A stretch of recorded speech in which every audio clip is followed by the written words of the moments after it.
Smithsonians, welcome back. Smith Francois here, and we never met American Caribbean international lady, so we have her here today. This lady, I don't know what she is. She claims she's American, but I don't believe that's true. So I want to let her introduce herself, but we're going to dive in, and this one is definitely international. All right. Who are you? How you doing? Greetings. My name is Alicia Whipple. Who am I? Yes. I'm a Black woman. That's what I've identified as. I grew up here. Was born and raised in Ohio. Okay. Columbus, Ohio, or what part? Youngstown. Actually, I was born and raised in Youngstown, and I came to Columbus in '95. Okay. Mm-hmm. All right. Awesome. Why I say she's I'm going on this. Let's do it because this is a special one. All right. So you raised in Ohio. So what is that like? What was your upbringing? I mean, What was Ohio in that time like? also, I'm not from Columbus. right. So for Youngstown was way different than Columbus. Okay. Youngstown for me was more slow paced. It was, everybody was about 15, 20 minutes away from one another. Okay. A lot of my family occupied one block on one side of the family or the next. We were always really close to family. And Youngstown has Mill Creek Park, which is like this big park that goes through the whole city. Pretty much you can get through any side of the town. Okay. And it has waterfalls and, just off the road walking and trails. So I think freedom is a big part of Youngstown because it was, even though it has this, nowadays it has this narrative that, the mob and the mafia and crime and those things of that nature. Is it true? Because I heard that's the first thing I heard about it. Well, I think that people need to understand that going through Youngstown is how you get to New York, right? Okay. And Pittsburgh. Okay. And I think that politically speaking, we got to understand that there's powers that be that allow and permit certain things. Okay. Because that's what they do. And I think that I wouldn't say that it was technically a mob place. I just feel like they use that as their stumping grounds again because it was the exit. It was an entry to New York and it's an entry to PA, like right through Youngstown. It's both of those. Okay. So yeah, exactly. I think it's the key part where you're talking about crime and drugs and guns and stuff like that. But as far as for Youngstown is known for the steel mill. Like a lot of people came there because they were, my grandfather, other people in my family, they were working at the steel mill. It was really big until they closed it down. But that was like the heart of that city, and people being drawn to that area was because steel was on the move and everybody was getting in steel. So Steel was on the move. It was with war, I guess you would say, or making or technology was still a machinery type of things before it became more technical and digital. Okay. Cool. So who are you like? Well, because I know you as a nature person. You love being in nature. It's like, is that where it came from? Like, what did that spark come from? Oh, as far as being in nature? Yes. I would definitely say that. I thank my father to this day for taking me on those hikes. And I guess I think a lot of children from Youngstown that grew up in the 80s and 70s can resonate with. We just had to, we really lived by the get home before the streetlights came on. You can go anywhere, you can travel anywhere, you can be free to do. Because we knew how to act as children. We knew not to be, messing up or stealing or causing anybody no stress. But we were just, I know for me myself, I just was out always riding bikes.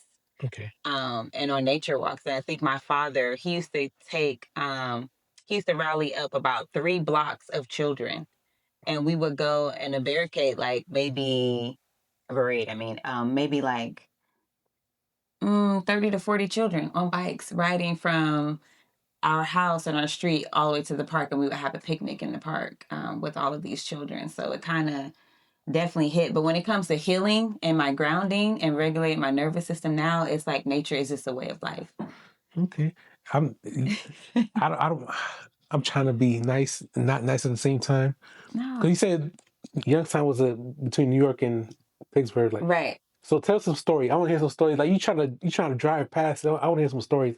That I don't know. I will say, okay, so there's a story. There's this guy called Wally Wally Boom Boom. All right. Okay, so I heard about Wally Wally Boom Boom when I was younger. I don't know if he was in the service.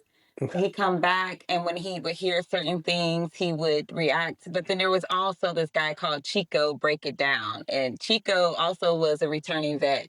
Okay. They lived on different sides of town. One was on the east side and one was on the south side. But as a child, you can probably say people will be afraid of that term, like Wally Wally Boom Boom is coming. And but these were men who had suffered from being in the war. As children, we didn't know. Okay. And loud noises or anything would set them off, and we reacted. And I think it kind of carried a name within the community on the south side. And then on the east side, I've witnessed and seen Chico myself, where people would throw rocks or just like not at him, but just to make the sound and Okay. get him to react. Wow. Or would come in lovingly and say, Chico, break it down. And he would do like this little dance. Okay. And he like Chico sticks. So I don't know if that's how he got the name Chico, but yeah, it was this. So stories, Idora Park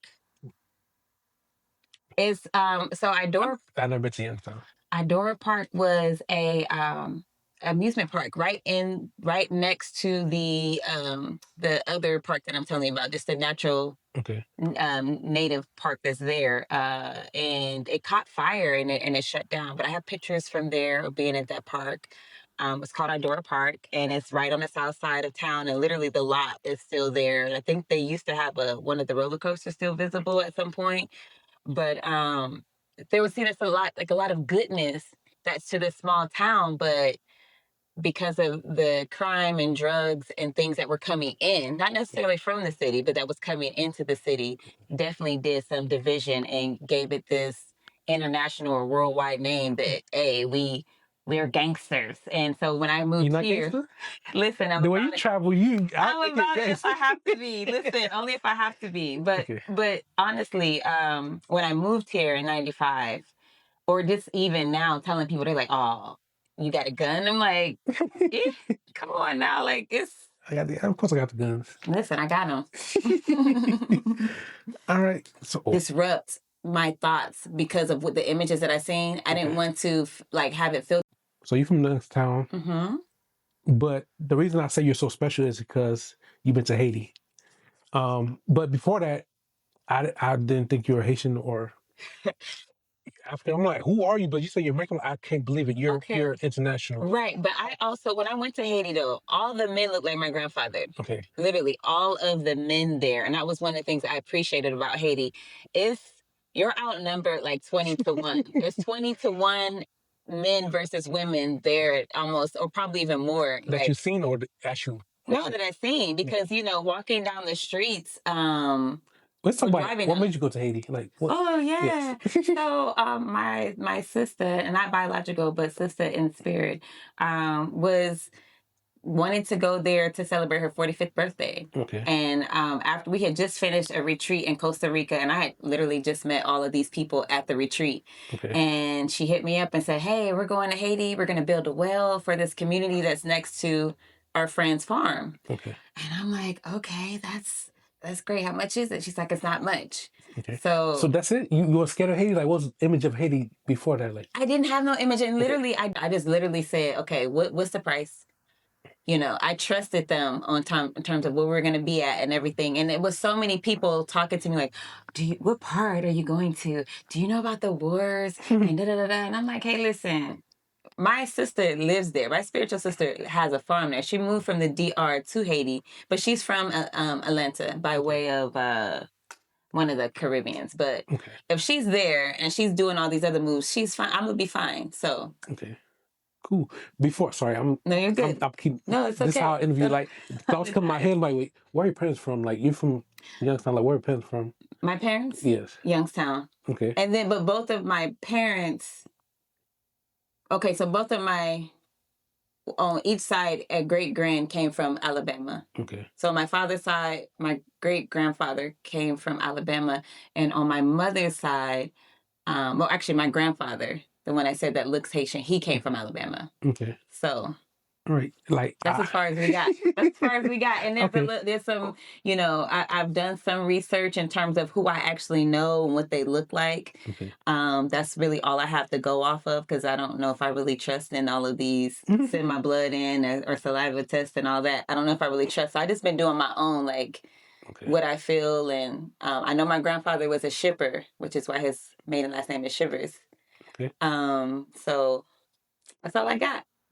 That's I'm like you're not American. Like how it's like it's weird. Like the way you travel and stuff like that. Yeah, for sure. And that might be true, because I definitely know I'm not from here per se, but I tell people that all the time. My name Walisha, it means foreigner. So like I am a natural traveler. Okay. All around. All right. Sorry, I was interrupting your story about Haiti. Like you look at water well. It's like I'm like, wait, hold up. These members can come back. When you talking about, all right, that's the question I have for you. No, that's good. So mission trip to Haiti or DR, your friends. Okay, so are you saying so like how we got there? Yeah. Okay, so so basically get the trip together. We had transportation, Airbnb, and the flights. And this is how much you're going to need for money. And I'm like, okay. And she sent a couple of places that we were going to go, but I didn't look up anything because literally, again, I did not want, I didn't want it to be tampered with. I didn't want my thoughts to be tampered with by images online or stories online. Okay. So, and plus I was, personally, I was homeless at the time. So the people who had invited me said, well, if you come to Haiti, you won't be homeless. And literally, we were just talking about this the other day. We were rich women in Haiti. Yeah. We were rich women in Haiti, and I don't mean to say that in a disrespectful way. Oh. But long story short, the girl who was celebrating her birthday, she missed her connecting flight this is one flight in Cap Haitian and out per day. Okay. So, okay. Yeah, there's one in and out per day. That's it. With this airline. So she missed her flight. So by the time I get to Fort Lauderdale, she's there waiting for me. She had a room for us. So we ended up flying into Haiti the next day on her birthday together. Okay. It's a small, tiny airport, outdoor port type of thing. Yeah. And right when you get there, you see it's the community there. They're trying to exchange money. They're seeing if you need rides. They're just trying to see who's coming in. Like this hanging out. Like it's the spot, I guess, to come and sell you the things you need. They want to get rid of it to get to you, yeah? Yeah, but it was like, I never felt no threats. Like, I never felt like, everybody kept on saying Port-au-Prince is different. I hadn't traveled there, but they explained some about the trash in the streets. Yeah. Go ahead. There's no working system. True. That the people, but they still work together. They work together to still do it. But then also, when it comes to people who have no interest in the people or the country, power, they don't want you coming in and setting up shop. Yep. They're like, hey, if it's uncomfortable for you to see our trash system this way and how we burn it on certain days and do this and the other, then this is not for you. We don't want you to buy, and we don't want you to gentrify our country, basically. Because I somehow get it. But I was watching videos about Haiti, like in the mountains. Mm-hmm. Like they have the regular trash bin, but in a city or in the outskirts. Right. Basically, like where the Americans are purchasing land, they have the American system, but outside of that, it's not. It's weird because in Haiti, when you're there, you're considered free. So it's like, but it still works. No, it definitely does. Even with the street system, there were some streets that were paved, and it was some streets that had potholes the size of swimming pools. I mean, literally, like this pothole is like a hot tub. We can get when it was raining. We can literally, this is a hot tub pothole. But I think the good things, the good takeaways was, we get there, and we were staying at an Airbnb, and the lady she's Haitian, but she lived in America, but then she had come back. So she lived on the top part and she rented out her bottom space. But it was it felt very, modern home. Yeah. And the meals were, all of my travels, all of the meals, we're all brothers and sisters when we eat. Everybody's eating rice. Everybody's eating plantains. Everybody's eating fish or chicken, and everybody's eating it fresh. Yeah. The goat. Yes. Back there. Yeah. And so the animals know who owns them. Yeah. I thought the chickens know who own them. They know their own property line, the goats, the cows. Everybody knows who's their master. Yep. And ain't nobody. And then I think we saw a dog who had his back sliced open from a machete. And she said, yeah, because he didn't try to get somebody's food. And they know that they don't do that. Like, we don't play that here. Like, you try to get somebody's food and somebody came and handle business. Yeah, that's the thing about Haiti. Like, the discipline, it's a free place, but it's like they not discipline you. Like, you fear for your life. Like, but also then you don't have as much of the things that we deal with here. You know what I'm saying? Because you know the consequences of stealing, killing, and doing these other things. You're less likely to say, "Hey, I'm going to come and disturb your peace and steal from you or take for you," because it's so much abundance. Like, I get that the people. That's you got me thinking. What? Like, there's so much abundance, but it's always the people that will be in charge that are suppressing the people. Correct. And the people that some people don't see, like, mangoes was falling at our feet. I tasted over maybe 12 to 14 different types of mangoes. And the people who was asking for money to eat didn't see the mangoes falling at our feet as abundance. I guess they're like, hey, we eat this every day. But even for my friend, she has a whole farm there. I didn't see this woman harvest rice, avocados, and I think even $7 American dollars get you like a whole groceries produce supply list of just under $10. You can get all of your produce, all of your seasonings and other fixings for like over a week. Yep. And it's just they don't. I think because they see people coming in, there's a disconnect of how the money is being spent, or the fact that I don't have this to spend here. Like, I can't get avocados and trade you avocados for a bowl of rice or beans, because you can just go outside and get your own avocados or your own mangoes. Wow. Mm-hmm. So. Yeah, your point of view has helped me understand the Haitian culture. Well, we can talk about the Citadel. We went there. Okay. Have you been to the Citadel? No. Okay. So. Yeah, I've been everywhere but there. We were actually down before we started the journey to get to the bottom part of the Citadel. We were in this little town area, and that's when I found out everybody had first names as last names. This is Smith, okay? Yeah. But I met a Robinson and, like Patterson, like everybody had last names as their first name. But they were really particular and protective over who was going to take us on our particular tour, because these are American women coming in, they have money, and we want to make sure that they get like the full experience, right?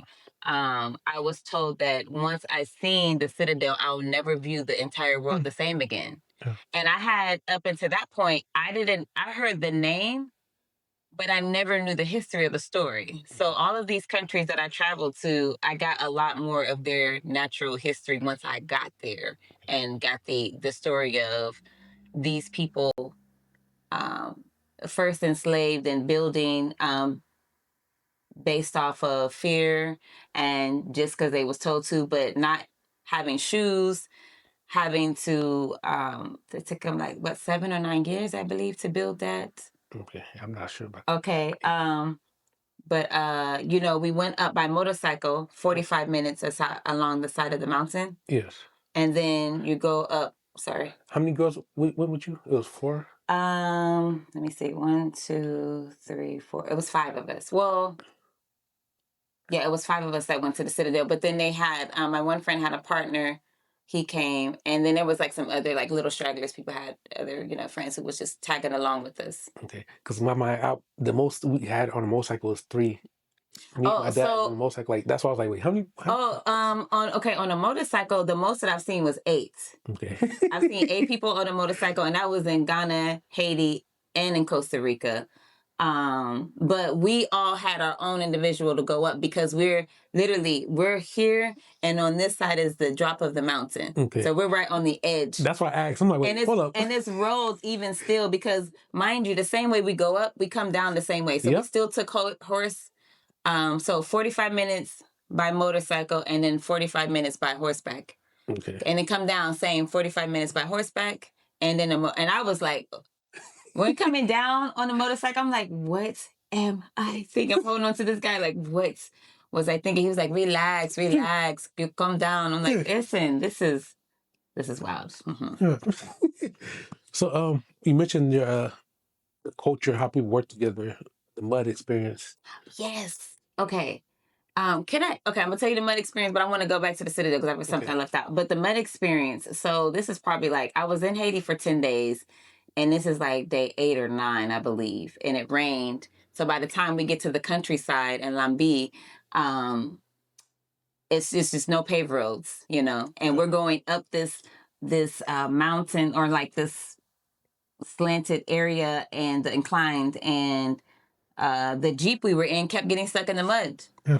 And the people are just standing, just watching us, like, they're grabbing rocks, they're grabbing cardboard, just whatever they can find to literally dig us out. People getting shovels. But what I was sharing with you before, and I share with people before, is that the communication system with no technology. Yeah. By word of mouth and by buzz and vibration, a whole village started getting word of what was going on and was making their way down to help, or even just to watch, because it was entertainment for them. Like, these girls are in this Jeep, they're driving out here. And finally, after it was probably like a good 30, 45 minutes of getting stuck and unstuck, the guy said, just pull it over here in this farm. And then y'all have to get motorcycles to the rest of the way, because her farm was probably about another 20 more minutes from where we were. So we ended up doing that. Okay. But it was beautiful to see men, women, and children.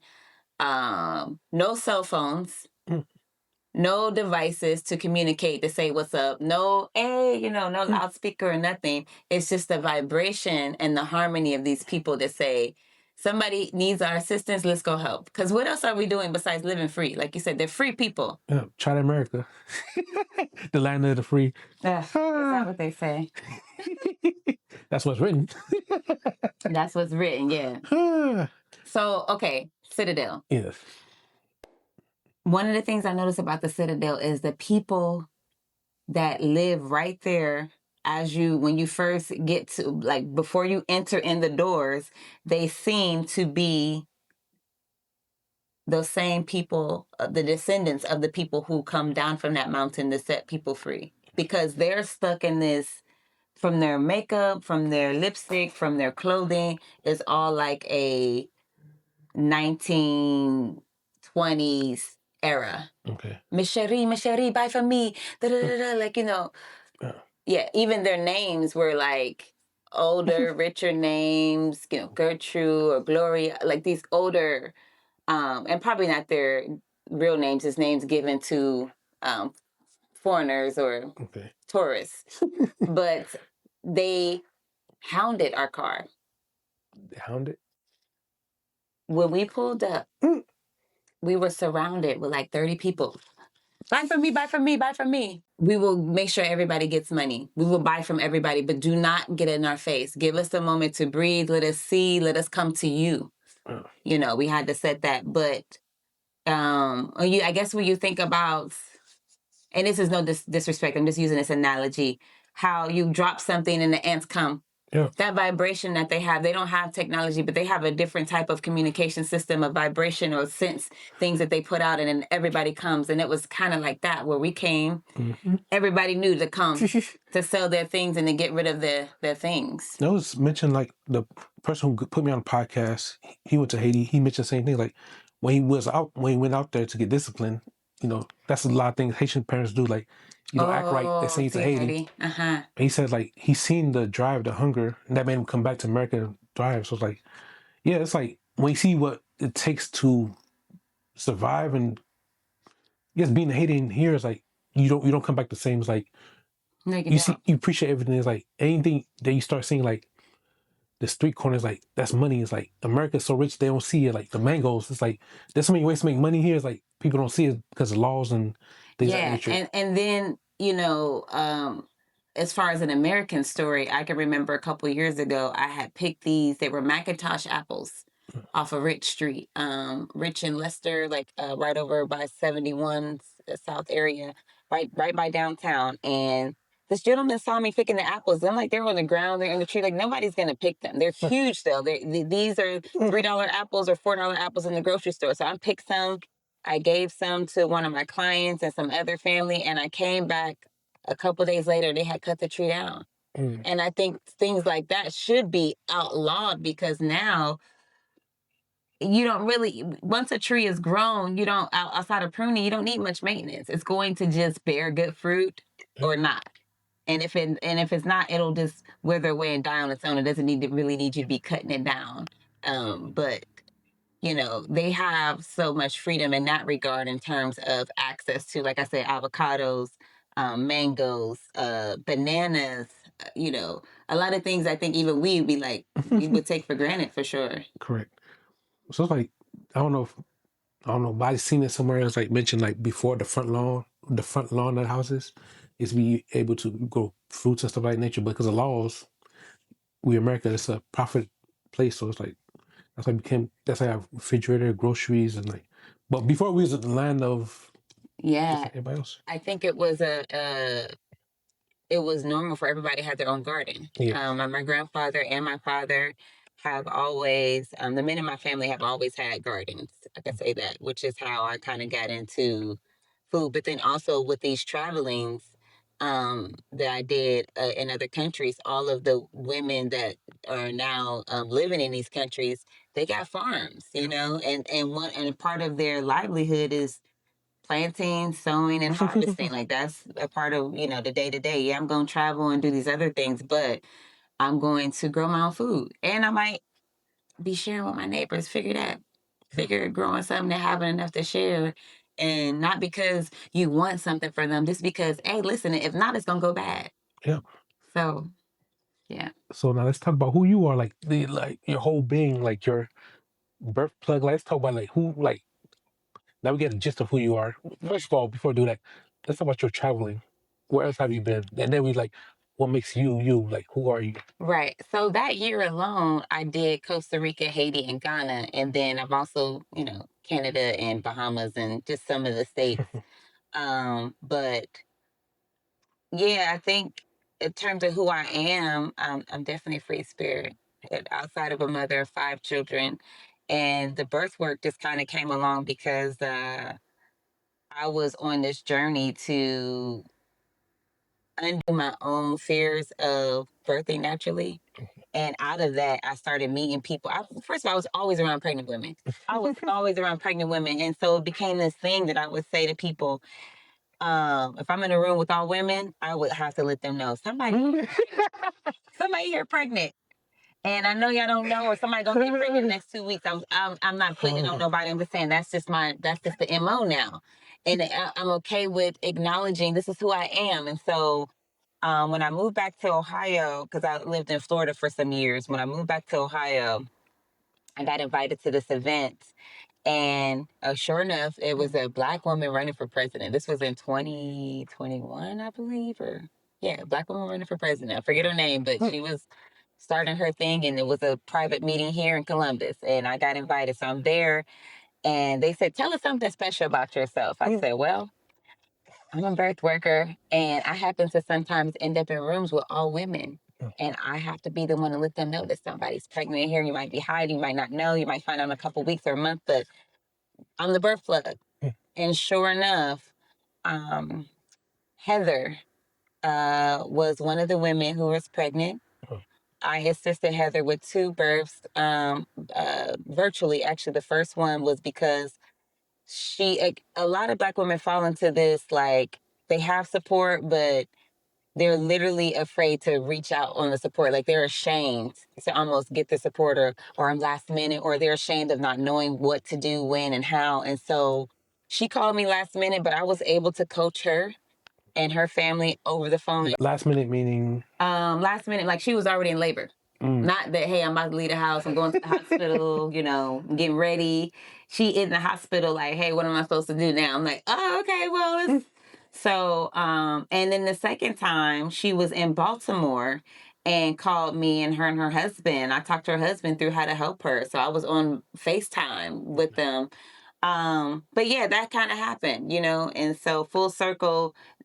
Go ahead. So you said birth in the hospital, like, but you give naturally, like, what? what were you doing? So I was on FaceTime. I just was coaching them what to do. Like I was looking at her face, seeing her demeanor, Okay. listening to the nurses, listening to what was going on. And I was coaching him on how to be there for her. Like basically, when to pat her face, give her some air, giving her encouraging words, really just holding emotional space for her because, birthing is, it's a sacred space, but because of the monetization that's put on it, it's so much fear and people are and so much shame and so much guilt. So you got all of these things wrapped into this glorious thing. Explain, because I'm not understanding. You said fear, shame, like of what? Like Women are ashamed that they got pregnant. If I can't play a part in this the system, these societal norms, if I can't meet the standards of these people, I'm ashamed that I brought another life in and now I have to meet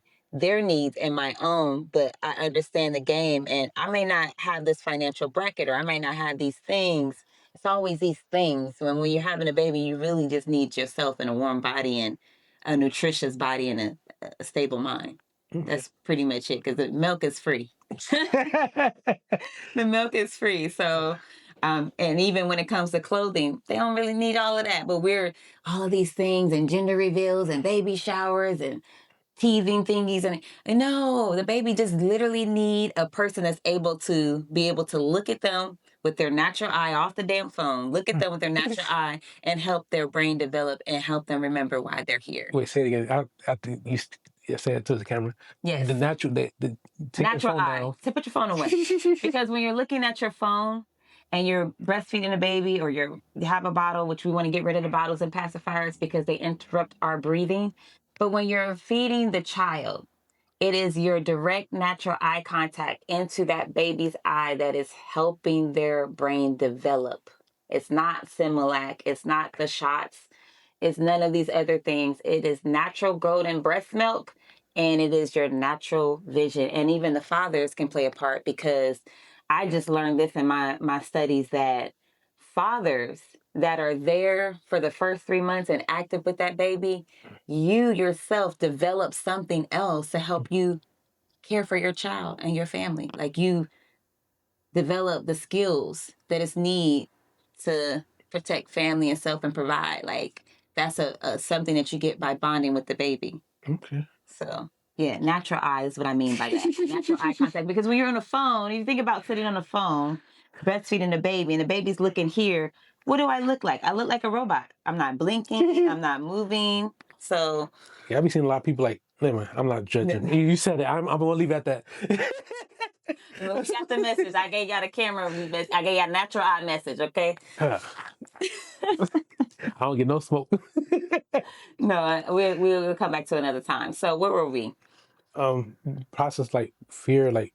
Oh yeah. So the movies, and then movies and your own birth story will kind of play a part of how much fear, shame, and guilt and resentment and anything else that you're feeling when it comes to this. But then also when we think about most things we naturally fear, simple things, going the first day of school, a job interview, first day of job, marriage, dates, conversations with people that you got to have about money. Natural is things that are just naturally we sometimes fear until we walk through it or we're shown how to do it. And when it comes to natural birth, and when I say natural birth, I mean no medications, no interventions, because that's what the hospital are calling interventions, whether it's an induction, putting somebody on a synthetic drug, a pitocin, whether it's cesarean and cutting them open, epidural, the numbing shot that's actually created for horses. Okay. Yeah. Epidurals was originally created for horses to put them down because that's how strong the medicine is. Which is why in the fine lines, unfortunately, it does say that it can cause death because it is that strong and powerful. So random question. Have you seen about the lady, the emergency, they made her Yes. the I actually know her. Chair is the one in Jacksonville. She had originally posted the story online, but when she knew that it was going to get like really political and all that stuff, she took it down. But I had spoke with her personally about what had happened and got her side of the story. And it's very unfortunate, but people, this is why you gotta know your birth rights. You gotta know the policies in the hospital that you choose to birth in. Because Explain it. What does that mean?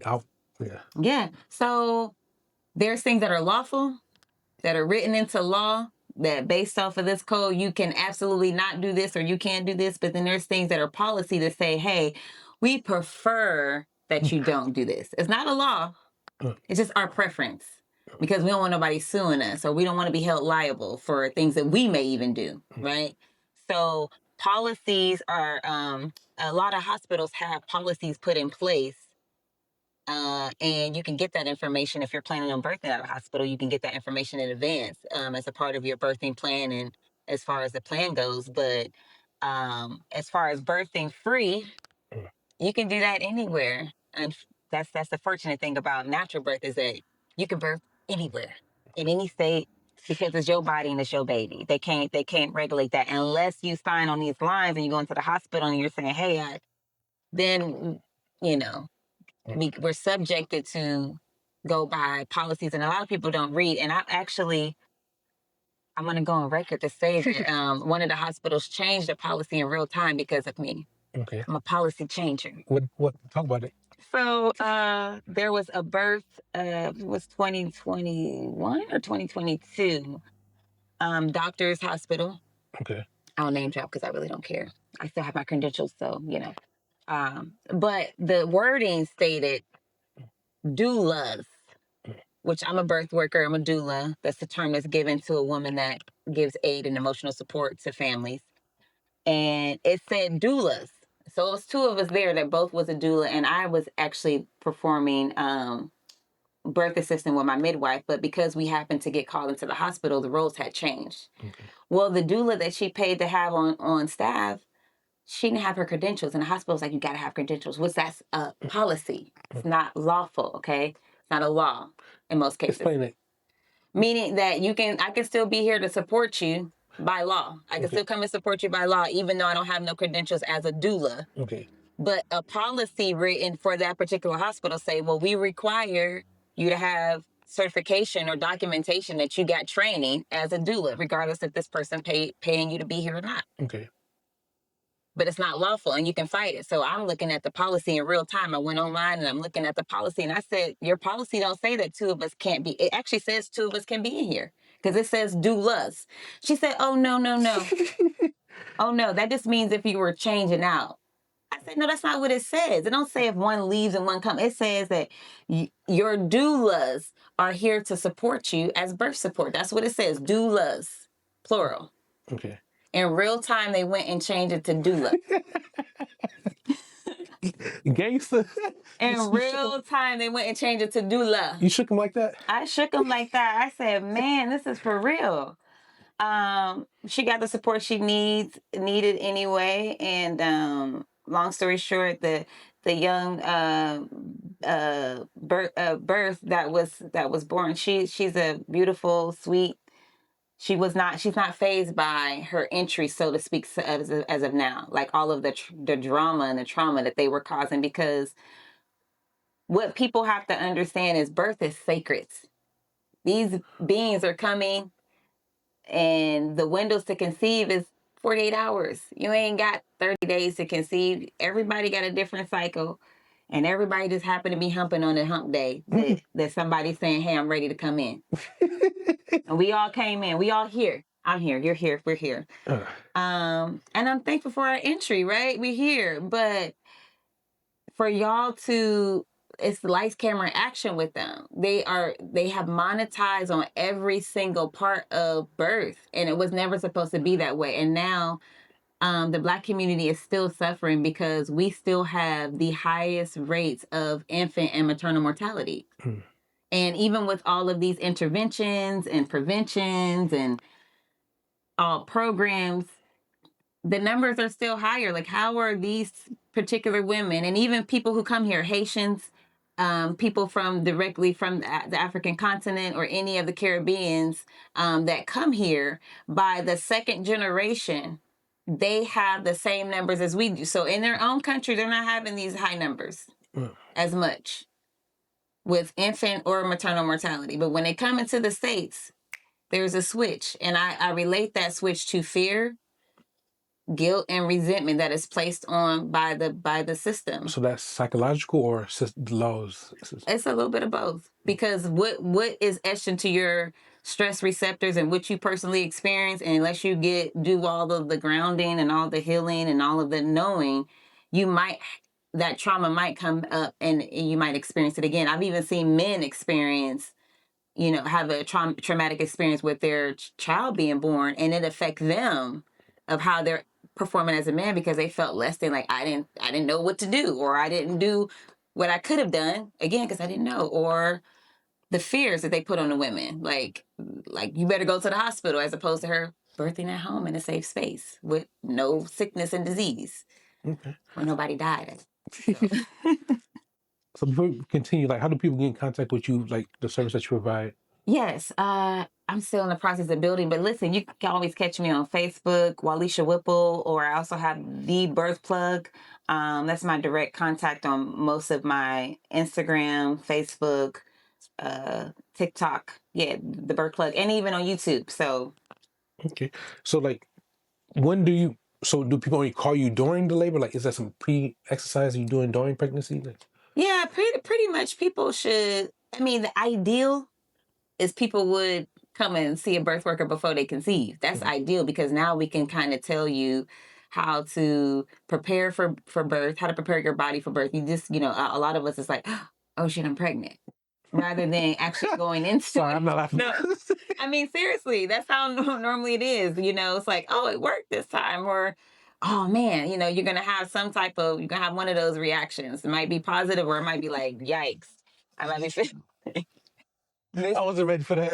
No, it's okay. Like, my life is over, and it's not, because these children are coming in to show us who we are and what we are made of, honestly, and answers to prayers, ancestral prayers. So, but yeah, I think that I forgot your question all the way. Oh, how to get in touch with me and what we were talking about. Yeah, like more like. Oh, like what? After, Yes. Before, like. So yeah, that would be ideal. But a lot of people contact me when they find out, like in the first trimester. And basically the services I provide is, again, a lot of emotional support. So I'm dealing with a lot of these things I'm telling you about, the fear, the guilt, and resentment, shame, even on the front end, leading into, because now we're basically trying to prepare the mind. The body is good. We're going to prepare the body too, but we're trying to prepare the mind for what it's about to do. Okay. We don't want you.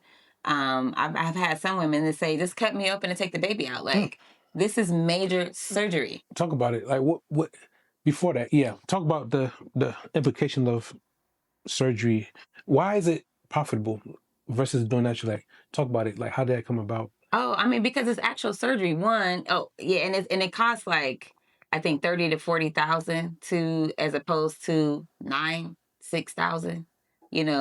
Naturally, like, this is naturally in the hospital, like 6 to 9,000. And this is with all them giving, pills and IVs and extra little things. But if you're at home, you spend it under a couple $100, $100 or so, just to give birth at home. So it goes up significantly. And in my research, I found out back in like 2011 that it was standard for OBs to know how to do a cesarean, but not know how to do natural.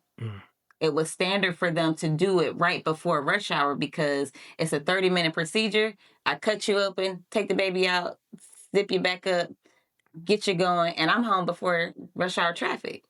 It was a thing, like, okay, but then also the babies that were coming from this way, again, this is a spiritual thing. Birth is a sacred spiritual thing. So they're not coming through that threshold, and they're being pulled, sometimes not even ready, and even those children have sometimes a difficulty dealing with what's the word I'm looking for, bonding. Okay. Or even just being away from their parent because of how they entered into this world. Now, Now I'm curious. Like, how was I born? I don't know if I was C-section or now I'm curious to know.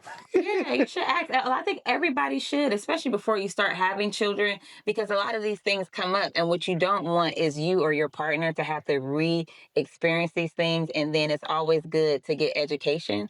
It's always good to know the terminology that they're going to be used, especially if you're birthing in hospital. But even if you're birthing at home, um, I told you I was seeing a woman this weekend that I gave some aid to. She's 7 months pregnant, and it's been 14 years since she had a baby. So she's like starting all over. She's like, oh, I didn't know this, I don't know that. And I gave her some key point takeaways to kind of focus on from now until she gets there, because she's, oh, I feel big, and I did this. And I give them, okay, well, you feel big. You're not eating for two.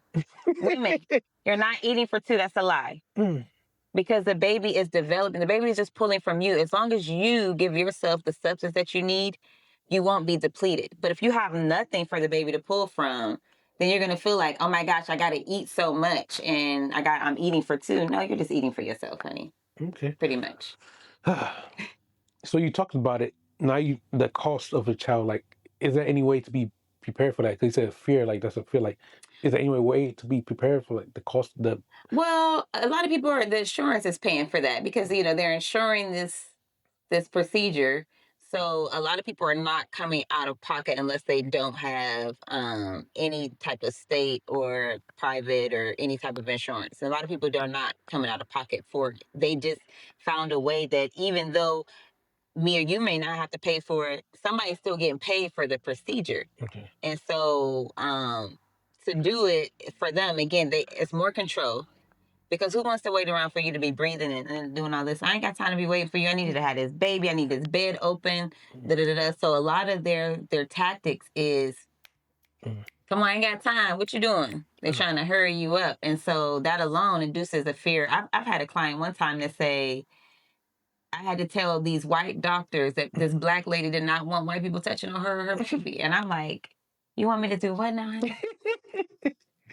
Say it again. Okay.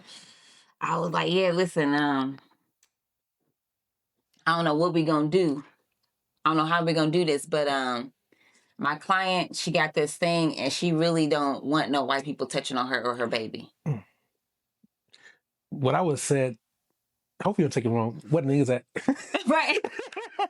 Well, it's funny too, because they'll normally send like majority of the hospitals that I've been in, even in Florida, majority of the staff is white nurses and white doctors, and How'd that turn out? well, they found a black nurse for her, but they weren't happy with her commentary, and again, these are things that we have been dealing with. To plan, you plan that. Yeah, we have been dealing with these things, but people haven't been as free to express them, and then white folks have been expressing like, hey, I don't want no black person, I don't want no black doctor or this black person in here. And it's like, oh, understandable. Okay, we'll leave. We'll leave. Well, we're sorry, we understand that you don't like us and that you don't want us around. So we've made it very comfortable for them to say and do these things. But for us on the other end, just understanding our history on this land and even current day history of this land, it is understandable how a person can arrive at a place like, hey, I don't want certain groups of people touching on me because of what I personally experienced with these people, or my family has experienced, or, because yeah, it's just not, it's still a lot of, whether you're being taught how to be a birth worker or a midwife, or these people are going into the hospitals, there's still a lot of racism that surrounds where people need the most help. And unfortunately it comes out in this way. And this is the wrong time to let it fly, honey. It's the wrong time. So, because it's new life, the new life knows none of this in the way that we do. But okay. So is that all you want? Is that only who you are international? Because I know you international. You gave birth here in U.S. Right, I wish I could. That'd be dope to give birth out of the country. I have not yet given birth out of the country. I gave birth in Ohio and in Florida. Okay. Both all at home, yes. Okay, cool. So. But I do other stuff too. Is that what you're saying? Yes. I was trying. So was you comfortable saying we've been? No, for sure. Yeah. So I'm a Reiki practitioner. Okay. I do yoni steams as well. I'm a yoni steam practitioner. So come and see me for your womb health. What's the first thing you said? Room? Reiki. Yeah. Reiki is basically aligning chakras, aligning, assisting with any stagnant energy. So when you think about Tai Chi, like how people like pull the energy that's all around us and kind of infuse it into self, Reiki is me channeling and like guiding the energy in somebody. Okay. And helping it align to them. Yeah. All right, cool. That's the first time hearing that. What? Yeah. So I thought you said Reiki. I was like Reiki, but no. Reiki. Yeah. So that's why you see me doing this. So you'll see me doing this a lot. Because literally you can feel it. The magnetic pull and the charge. Okay. That's a lot of what that is. But a yoni practitioner, which is for men and women. Let me say that because we are not really taught how to cleanse or reset our reproductive organs. Okay. And so the steaming is just a way to cleanse. It's basically like giving your reproductive organs a tea bath. Okay. So to speak. Yeah. With good herbs. But yeah, I do yoga. I'm a yoga instructor as well. I'm a self-taught plant-based chef, so I love to cook. I'm always whipping up something that's plant-based. Yeah, I do a lot of things, and I started working with Bronzeville Growers Market, doing farming with them and doing the growers market. But I actually started that in Tallahassee in Florida, where I was cooking at the market, doing farming stuff. And I came back here and it just was like, it's, if like to be a birth worker and to be helping people on birth was just not enough, because it's like after they get through this birth, now I need to teach them how to feed, their family, how to get nutritious foods. So I kind of linked up with the farmers to segue birth mothers and families into that food security. Okay. So you're in tune with Earth and like international. So explain Columbus scenario. Why Columbus? Like is it international as Why is it Florida? a sanctuary? Yeah. Oh no, it is not as international as Florida, or Tallahassee. No. Okay. Tallahassee, Florida. Okay.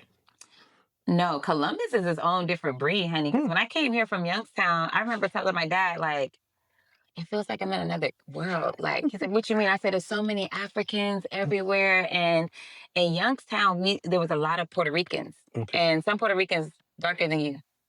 Yeah. So They have very shades. I'm like, what? Yeah, very safe. Some way highlighter than me, some darker than you, and it's so I grew up with a lot of the schools were even like here, which I think this is wrong for them to do. I'm gonna say that, but the schools had the bilingual class. Okay. Teaching them English, but not teaching us Spanish. Yeah. Do you understand? Yeah. Here, same. They have the Somalian classes. They have all of these languages.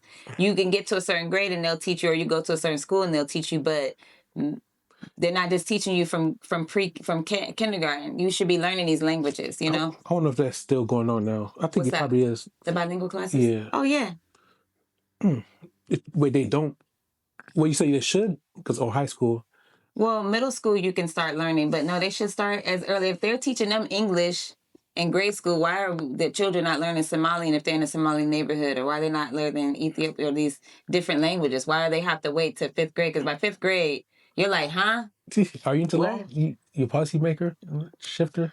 Okay, so I understand that it boils down to that. I actually did this program. Was this 2022? Oh no, this is the same year I went to Haiti, 2023. Because I was in media school when I went to Haiti. Okay. But I did this program. It's called what was that program called? Basically, they teach you how to be a organizer. Okay. Week long. That's what it's called.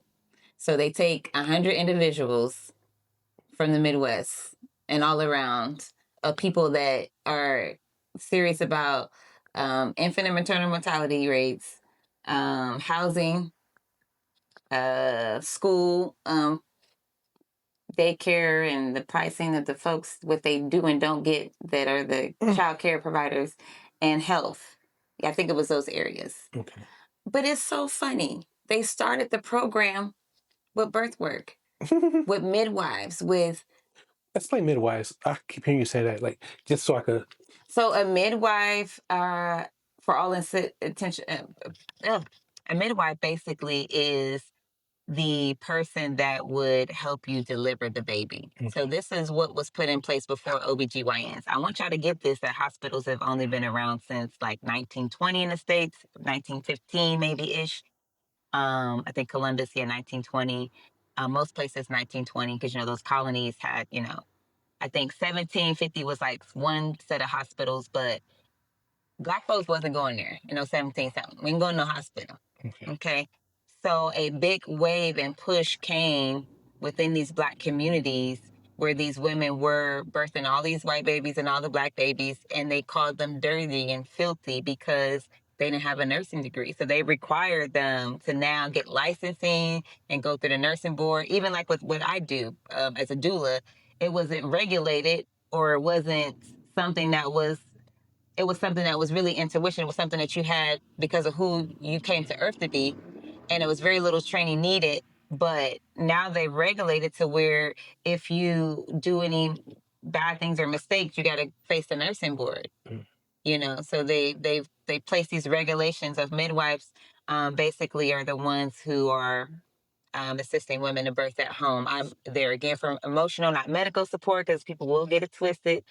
And even though I've helped people have their babies naturally at home, because as long as I don't touch you, I can coach you. Okay. I can advise you. But a midwife is normally licensed and trained to do all the things that a OB would do outside of surgery. I'm not going to tell you what I thought midwives was. What? Oh I my ain't goodness, gonna say. a multiple wife thing situation. I was like, wait, what the heck? I'm like, huh? I keep hearing. Okay, They call them granny midwives too, and it's just very unfortunate because they're very regulated now in some places. Ohio is not. They don't regulate it, so you pretty much can be a midwife without having a licensing and all this other stuff. But yeah, it's for all intents and purposes, it's the main person that's going to coach you through the labor and the birth, and catch the baby. And if you need any scripts, or if you need it, they don't do anesthesia, but they do more if you got if you needed any light stitching after your birth, or if you need just pretty much any of the things that you would need that an OB would do, a midwife. That's those things. Yeah. All right, cool, awesome. Is there anything I missed? Because I think you answered what I have for now for part one. Yeah, no, I think, yeah. Oh, well, are we done with Haiti? No, we go back and talk about the food, the Well, because I was culture. going to say, I ain't tell you about how I stopped the plane, but go ahead. Oh. Should we document this? You stopped the plane? Yeah. Oh, boy. I mean, it's been a couple years. I mean... What you do? Well, I actually didn't do anything. I didn't do nothing illegal. Okay. I didn't do nothing illegal. I just... Superpowers.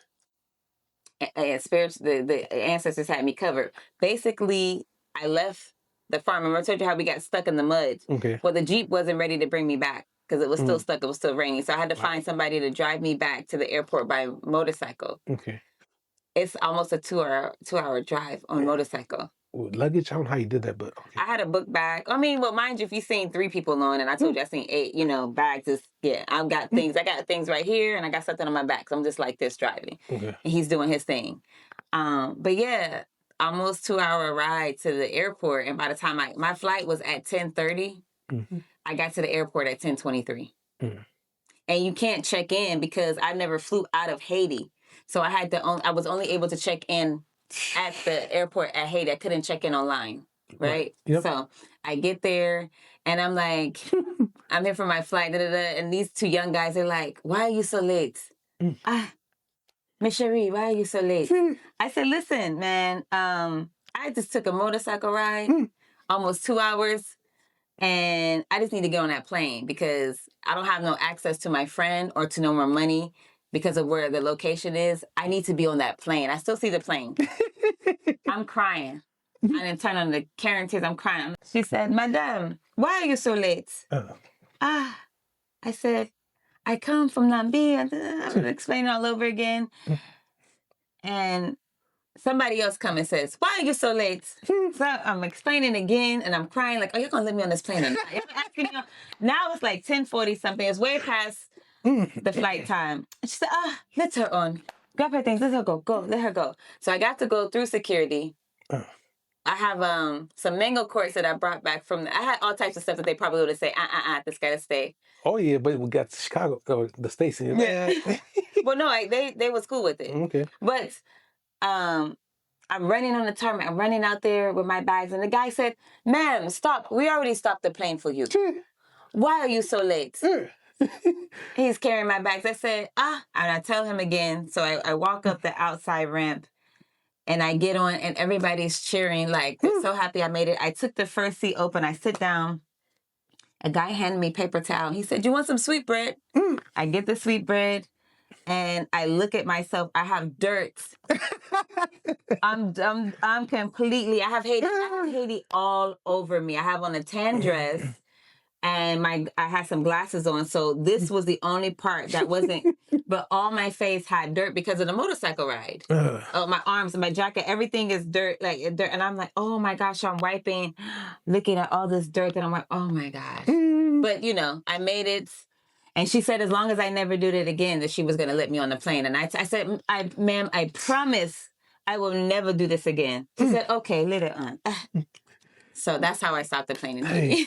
Pictures of the album funny. I want to see that. No, I don't have. I have tons of pictures of my Haiti trip, but I literally, when I say I was running, and the guy who had took me there, he very little when I say bare minimum, very little English. He just kept on smiling. He looked like he just kept on smiling, and I was supposed to give him. Is it the good? Is it good?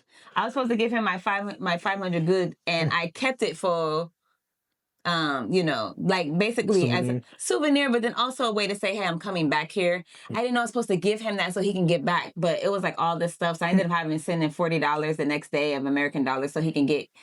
It was way more than 5 good, but it was like 20 good or something like that. Okay. 20,000 good or something. But I was really sad about that, but thankful that I made it on, and that I made it back, and I still got some Haitian goodies that I brought back from me, like rocks and other little souvenir like type things. Type things. I keep it secret. I mean, like.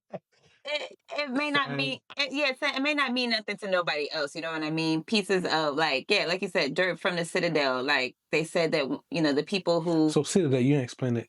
Is that the war fortune or something else I'm talking about? Yeah, the fortune. Okay. Yeah, so but it's multiple levels. I'm sad that's not I haven't yet. Hey, but now you're gonna do it, and more people are gonna do the research on it, right? That. Basically, this was, I think, I don't know if it was the war grounds. I have to do my own research more. Oh, the peak of the mountain that oversees It does oversee everything. You can see everything from the top of there. But the people who were enslaved were building this. And the fact that it took us an hour and a half just to make it to the top. They did all of that, carrying brick by brick up by foot, no shoes. Was the main thing that they kept on stressing, was that they had no shoes and barefoot. And so a lot of the time that I was in Haiti, I did a lot of grounding. I actually have a thorn stuck we went to the mountainside of one of the places and had mangoes with a heifer, cow. And coming back, it was kind of getting dark, and I stepped on the thorn, and we wasn't able to get it all the way out. But I got Haiti literally inside my blood, you understand? So why do you like Haiti so much? Let's talk about it. I didn't know that I liked Haiti so much until I found out the history. Like, it wasn't really even on my radar. I had a Haitian friend. Did you? Sorry, No, good. You're good. Did you feel it like free when you got out there? Like, and I told you about all the men. And not in a way of like, I'm looking for. No. Then I'm not looking for. You said before in a private group, but like, no. No, for sure. I think it was just okay. So if you picture like downtown High Street or New York, walking down one of those main streets, and you have people walking on both sides. Oh. Haiti, they're walking in the street with the cars and the mopeds and all that and the other. But on each side of the street is so all you see is men. Oh. So we were driving 20 minutes to go to this restaurant, and the people were walking, doing the things that they do. It's so many people. It's so many people. And when you look, majority of those people that was walking were men. Oh. Men are the ones who were like, when we went to the Citadel, outside of the people who were selling things, those were a lot of women. The people who had the horses and the motorcycle, it was all men. All men that was taking us all up the Citadel. Yeah. So they have a surplus of, there's so many, the surplus of men, and never once did I feel like they were gawking at me. What that mean? Like undressing me with their eyes, like I feel in America. Like American men see a natural woman, or they see women and they be like cat calling, hey, all this, that, and the other. There, it's hey, Miss Cherie, it's a greeting and an acknowledgement, and that's it. I forgot about that, because it's like guys, they see girls like, oh wow, I'm like, in Haiti, you see naturally, like you see all the time, like, okay, the guys like, oh, I'm like, They can tell that we were different for sure. You could tell that they were eager to speak to us, but not in a lustful way. They get you mentally, but visually, like, no, they get to you, but no, for sure, for sure. So I think that was a big difference in all of that. But overall, what I loved about Haiti was that, I felt free. Because like I told you, I felt like I was homeless here at the time that I went there. But I was super rich there. Even with the little bit of money that I had, I was able to. But that's the thing, like, people don't understand, but I hate it, but it's like, I get it. It's like when you go to Haiti, it's like you feel empowered, like king. Like when I go out there, it's like king. But some people don't like that. Oh, when you go out there, it's like, I live in the country. Like, I showed like the beach and stuff like that. It's like I talk with people. I talk the language, but it's like, oh, it's like, but it's always like that. People that don't like some things, like if your own black people, like, I've been studying my Creole. Parle Creole? Yeah. So Kija Uyu. Oh yeah. Yeah. I've been practicing. Dulu, what's that? Dulu app. Oh, Duolingo. Yeah. Mm-hmm. Yeah, just a little bit here and there, My attention span's not good enough for it. What's that? My attention span. I try. But Creole. Yeah. Okay. But they say it's heavy. When I talk to them, like, oh, you talk heavy, but they understand me. But heavy? What you mean? It's like a foreigner coming to America talking English. It's like, you're like, what? So they can barely understand. Yeah. But I speak more than anybody else, pretty much. It's competition people. Because I'm probably the only one in my family, like cousins, that actually talks. They still speak? They do, but I speak the most. Yeah. Oh, yeah, I can see. I want to be around people. I'll be like listening and like, oh, okay. I'll hear a couple words here and there, because a lot of it is similar to French. Yeah, I don't talk French. Yeah, that's the language. Yeah, but the words are so similar. So I know a little bit of that, but it's little words here and there. And then I'm learning Spanish, which I noticed that a lot of the people there, the Citadel, they speak like 5 languages. Oh, yeah. Yeah, yo hablé muy poquito español. Ajá. Yeah, 3 años escuela español. Okay. Yeah. So you went to Spanish school? Spanish neighborhood, yeah. Oh, neighborhood, It wasn't really Spanish, but yeah. That's funny. One guy, I don't know what he is, but he knew my parents. Like, he spoke Spanish. He helped me. I took Spanish class, but he knew Creole. I'm like, but yeah. I was in Southside Chicago, so some Mexicans. Okay, yeah. Yeah, Mexicans, Haitian. But yeah, I think we're supposed to know multiple languages, so that's the other thing. Of course, for the future kids, they got to. So most Haitians know like 3 or 4. Yes. French, but I don't speak French. They know English. So French, Creole, English, Spanish, right? DR is next door. And wherever they travel, some go to Japan. Yeah. A lot of them knew German. Yeah, they're everywhere. Haitians are everywhere. Canada, they're literally everywhere. Yeah, no, for sure. Black people are everywhere. We're everywhere. I love it. I'm trying to think. The only other thing that I can think that stands out was, I think I shared this with you, and you might remember from your time there, was that the storefronts, how it was like oil change, tire place, hair place, barber place, grocery store, a little break, and it'll be the same thing over and over again. And you'll literally driving down the street, you'll be passing the same places over and over again. And that's the thing about, like, I see it now when I hear people talk about Haiti. It's like, oh damn, okay, that makes sense. Like entrepreneurship, like everybody's entrepreneur in Haiti. It's like we don't that structure thing. It's not how it works. Right, and don't discriminate. And Ghana's the same. Oh. Ghana is the same, where they'll have, like, when you get outside of like Accra and the city, the more modernized places, you go, there's a tire place, oil place, gas station. It's like it's a set, and then the some of the paintings and the advertising might look the same as guy down the street. Yep. It's just, yeah, it's weird. It's not weird, but it's like, what is life? Because like you see it, the freedom, like what it's supposed to be, but then it's like without structure. It's like everyone has a yin and yang everywhere. So it's like, I feel like people are more comfortable with you doing your life calling. If your life calling is to sell bread pan, you're selling bread. If your life calling is to sell charcoal, you're the charcoal person. If, you know, like, what is your life calling? Then people respect you for that. And then it's not a competition if somebody literally a block away is doing the same thing. right. It's enough room for all of us.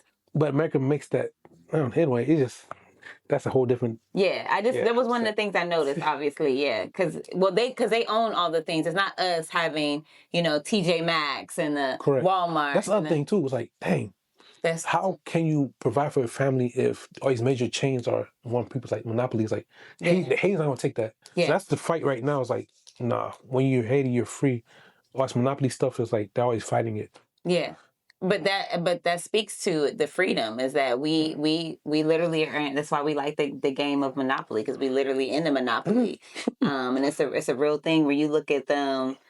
How you like they used to be say they have a CVS across the street from a Walgreens, or they have a McDonald's across the street from Wendy's. Like, you can always kind of guesstimate that, oh, if they have this, it's going to be this other place closer. Right. Same like in Haiti, okay, you know. Yeah. And then they have a market with most of the foods right at the end of this one place. And it was just like the same in Ghana. I'm like, oh my gosh, at the end of all these markets, then you get to the food, you know, or you get to the coal, or you get to the woods.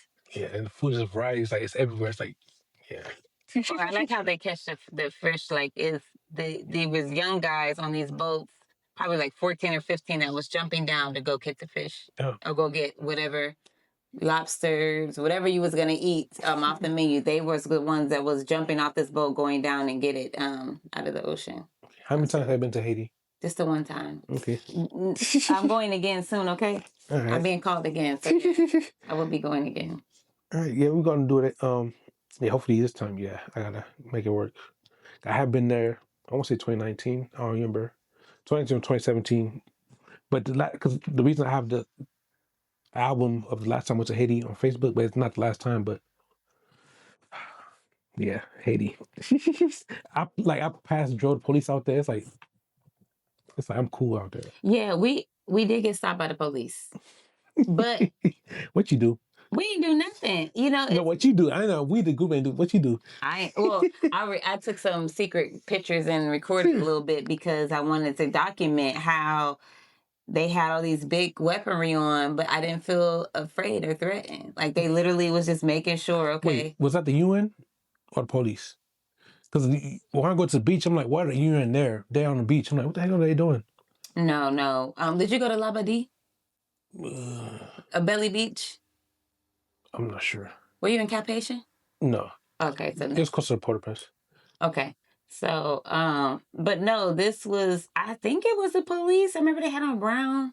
Okay. And like, you know, they had their little military looking hats. But we got stopped a couple of times, and I think it was because... Oh yeah, they checking the car registration. Yeah, all of that. It was really simple. It was only a couple of times they made us get out. We had just stopped on the side of the road to get some fresh cane juice, which is the best $2 I ever spent on the side of the road for some juice. And he just kept on filling it up. He just was putting them through. Because you get $2, that's a lot. Yeah, that's a lot. It's actually per cup.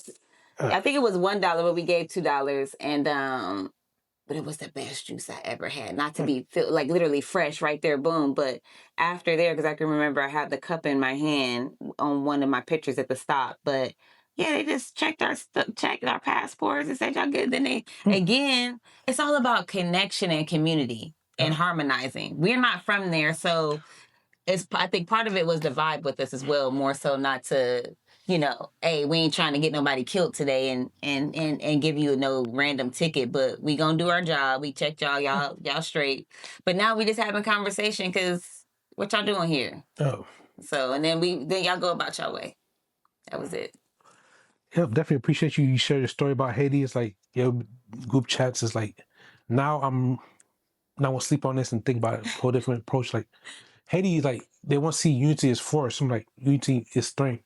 Haiti's doing that, but it's like what would happen if we do it here in America? Like checkpoints, like the Black Panthers, like we do it, but like we keep getting broken down. It's like and then again, it's the same thing I mentioned earlier. It's what's lawful versus what's policy. So we can create policies within our communities, and people who come in our communities will have to respect that. But you don't have people that's staying in those communities and keeping it up, or we're not passing it down to the young. Because again, you mentioned Black Panthers.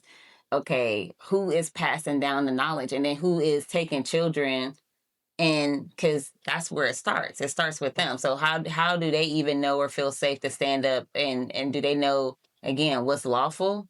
Because a lot of officers even practice policies, not necessarily law. Like they'll tell you something, and we've seen plenty of videotapes where it's like, that's not lawful, that's not the law, like you're not justified, but it's a policy.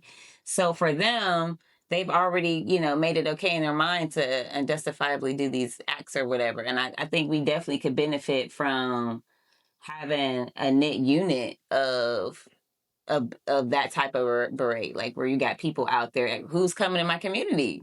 What's your business here? I mean, it's one thing for you to pass through and keep it moving, but you're gonna be stopping here, you're gonna be sleeping here, you're gonna be eating here, partying, like what? Yeah, and I think I don't think that's I think we need to get back to being nosy. Because we was like, okay, we had grandmas who used to sit on the porch or peek out the window to say what was going on, that way everybody was aware. Or you can actually show up to somebody's house unannounced, Okay. Like when we was in Haiti, we showed up to 2 people's houses unannounced. We got some cocoa, some fresh it was like a cocoa it looked like a cone, but I guess she had just harvest the cocoa nuts and made it down into this chocolate like ball. Okay. Yeah, I'm not sure. Okay, so it's it grows there. I'm thinking patties, but you're not talking No, about no.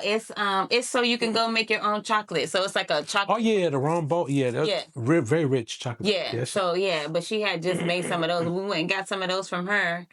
But we went we didn't call her before we came. Oh yeah, she's like, we're walking past the lady's house. We're gonna go see if she's there, see if we got the things. And if she's not there, somebody is going to know where she's at or tell her that we were looking for her so she can be ready to make, So we went to a couple of places. Somebody actually gave me their blessing while I was in Haiti, and Lambida gave me a blessing. But we unannounced, we went to these people's houses. And I remember back in the 80s, we used to be like that, where people just would come over.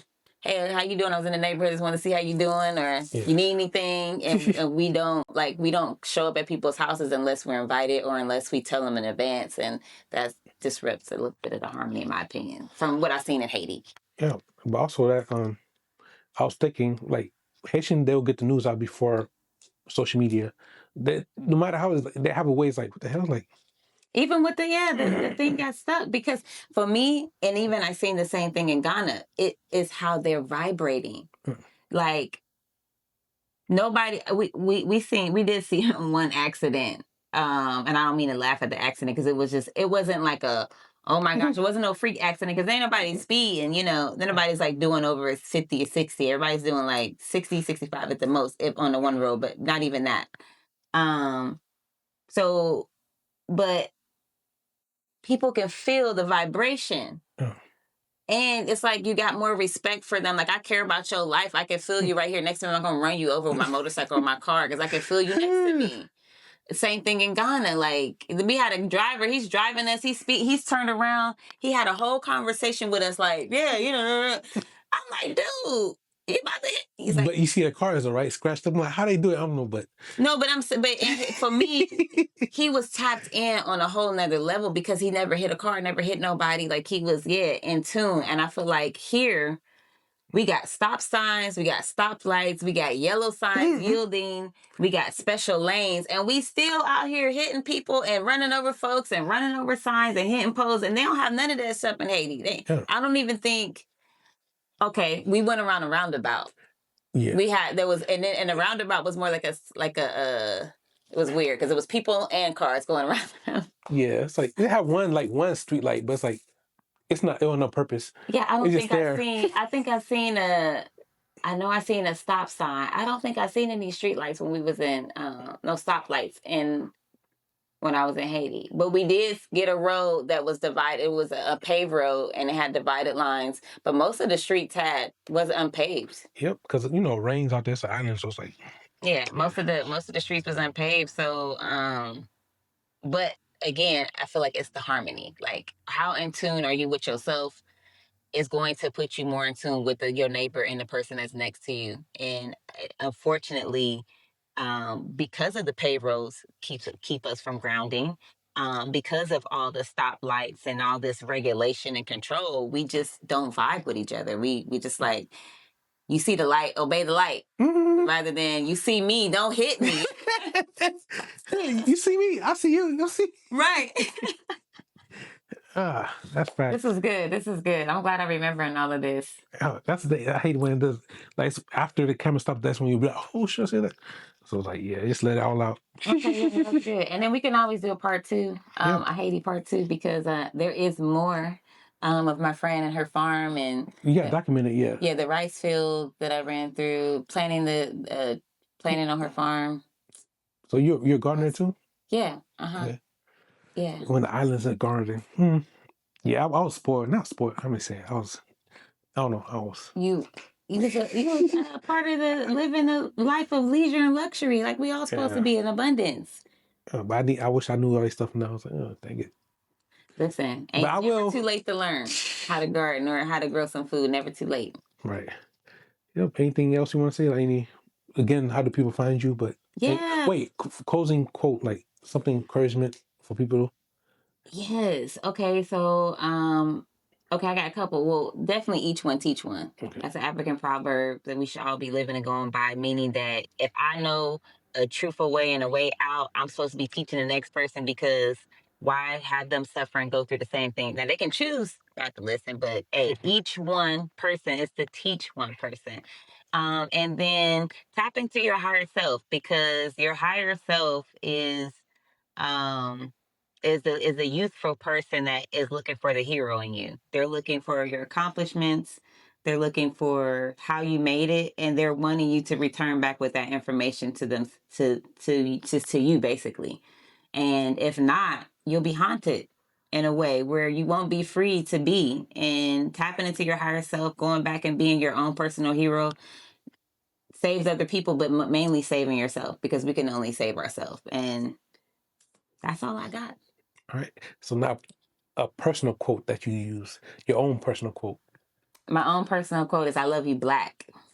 And my own personal quote is be kind to yourself, be good to yourself, because the world is a wild, crazy place, internationally known. And but give yourself some grace. You've been through a lot, so you deserve grace and some love and kindness, not necessarily from everybody in the world, but from self. Yeah. So yeah, I think that. Yep. I got a couple of things. I don't know. Like I gotta keep track of all the things I be saying. "I love you, Black" is definitely one thing I've been saying for a long time, and I have a nonprofit that's called I Love You, Black. So okay. Cool. So how do people get in contact with you? Yeah, please reach out to me via social media for right now. Facebook, Alicia Whipple, or either the Birth Plug on Instagram, TikTok, or Facebook. All right. Appreciate you coming on. Smith says purpose over popularity. And you doing just that. Thank you. I appreciate it. Thank y'all for having me. I'm looking forward to returning and not only sharing more about Haiti, but other trips as well. All right, cool. Thank you. Peace.